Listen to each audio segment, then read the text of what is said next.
Mafia don Atiq Ahmad और उसके भाई अशरफ के आतंक का अंत हो चुका है, लेकिन अतीक अहमद का लव एट फर्स्ट साइट बताएंगे, उस चीज के बारे में बताएंगे जिसे किसी भी कीमत पर हासिल करने पर अतीक आमदा हो जाता था। इसके लिए वो साम दाम दंड भेद हर तरह का छल प्रपंच करता था। यहीं पर अतीक अहमद का असली दिमाग और पैसे के लिए उसकी भूख दिखती है। नमस्कार, आप देख रहे हैं जनतंत्र टीवी और मैं हूँ आपके साथ सद्दाम करीमी।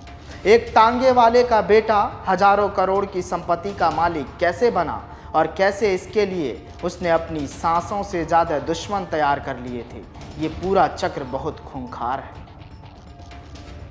अतीक अहमद जमीन के लिए दीवाना था। जो जमीन उसे पसंद आ गई वो उसकी हो गई। जिस पल से अतीक किसी संपत्ति के पीछे पड़ गया, उसी वक्त से वो अपनों से बेगानी हो जाती थी।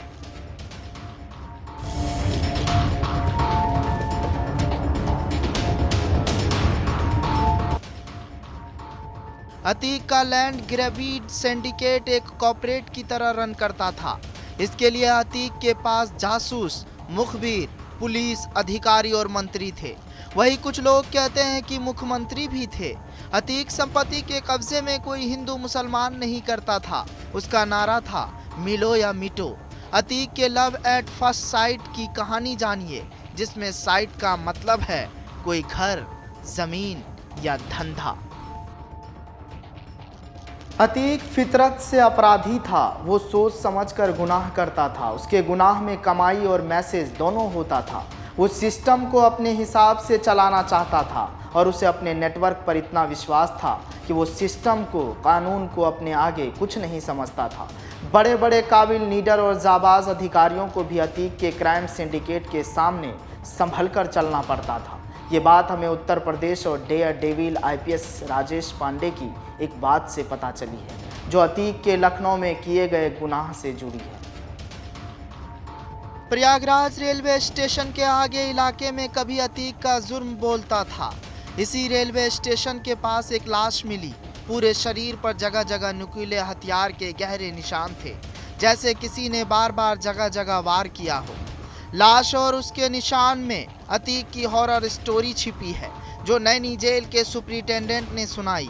अतीक जब उनकी जेल में बंद था तो उसने उन्हें खुद बताया था।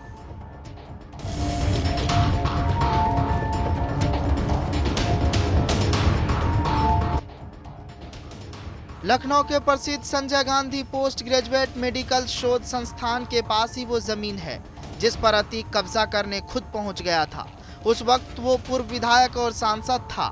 हालांकि 2012 का विधानसभा चुनाव अपनी परंपरागत इलाहाबाद पश्चिमी की सीट पर पूजा पाल से हार गया था। राजनीति की असफलता को गुनाह के खौफ से ढकने के लिए अतीक हताश अपराधी की तरह व्यवहार करने लगा था। चूंकि वो किसी संवैधानिक पद पर नहीं था, इसलिए उसका लिहाज भी खत्म हो चुका था। प्रदेश के तेज तरार और ईमानदार IPS अधिकारी अखिलेश मेहरोत्रा ने इलाहाबाद में अतीक के कब्जा गिरोह की एक दहलाने वाली कहानी बताई है। प्रयागराज में सोनिया गांधी के रिश्तेदार की जमीन पर कब्जा। लखनऊ में प्रसिद्ध कपड़ा व्यापारी की जमीन पर कब्जा। अपनी पत्नी के रिश्तेदारों पर साथ बिजनेस का दबाव। अपने बिजनेस पार्टनर की बिजनेस को हड़प लिया। विवादित जमीन पर सांसद विधायक रहते कब्जा। समाजवादी पार्टी के विधायक की जमीन पर कब्जा। प्रयागराज के होटल और पिक्चर हॉल पर कब्जा। यूपी की पहली महिला CM के PA के घर पर कब्जा। बड़े किराए के मकानों पर कमीशन लेता था। अतीक के क्राइम नेटवर्क के दायरे से बाहर सरकारी योजनाएं भी नहीं थी। इलाहाबाद में नए शहर को पुराने शहर से जोड़ने के लिए एक पुल बनना था। अतीक ने ऐसा अड़ंगा फंसाया कि पुल सालों नहीं बन पाया। ठेकेदार इलाहाबाद छोड़कर भाग गया। प्रयागराज में अतीक के इलाके में एक इमारत है, जो कि कोई मामूली इमारत नहीं है। ये इमारत अतीक के खौफ की कब्र पर बनी है। गुनाह की कमाई से अतीक ने जो संपत्ति खड़ी की थी, उसे सरकार ने जब्त किया और उसके ऊपर ये बहुमंजिली बिल्डिंग बनाई। अब ये बेघर गरीबों के बीच में बांट दी गई है।